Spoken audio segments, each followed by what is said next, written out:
কদিন থেকে মাছের অ্যাকোরিয়ামগুলো মানে অ্যাকোরিয়ামটা এত নোংরা হয়ে গেছে যে কি বলবো, না পরিষ্কার করলেই নয়। মাছ রাখতে গেলে একটু পরিষ্কার না থাকলে সত্যি খুব খারাপ লাগে। তো দেখো এদিকে এই যে চিকেনটাও বসিয়েছি, পেঁয়াজটাকে আগে ভালো করে ভেজে নিলাম, তার মধ্যে আদা, রসুন, লঙ্কা আর টমেটোর পেস্টটা দিয়ে দিলাম। আর এদিকে চিকেনটাকে ভালো করে ধুয়ে রেখেছিলাম জলটা ঝরিয়ে রাখার জন্য। এদিকে কলমি শাকটাও আমার ভাজা হয়ে গেছে। কলমি শাক পেঁয়াজ রসুন কালো জিরে কাঁচা লঙ্কা দিয়ে খেতে কিন্তু দারুণ লাগে।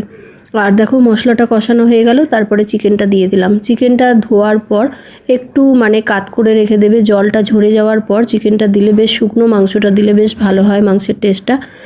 তো রবিবার মানেই হচ্ছে হাজার কাজ, দুনিয়ার কাজ থাকে বাড়িতে।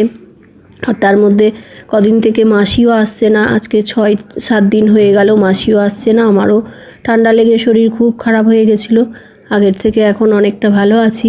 তো যাই হোক, দেখো আজকে তোমাদের দাদাভাই অ্যাকোরিয়ামটা পরিষ্কার করেছে। আর অ্যাকোরিয়ামে পরিষ্কার করে মাছ রাখলে সত্যি দেখতে খুব ভালো লাগে। তো এদিকে দেখো আমার চিকেনটাও মোটামুটি প্রায় হয়ে এসছে, আর একটু বাকি আছে। তো আজকে স্নানটাও করতে অনেকটা বেলা হয়ে গেল, তো স্নান করব। তো পরিষ্কার করার পর দেখো তোমাদেরকে অ্যাকোরিয়ামটা একবার দেখায়।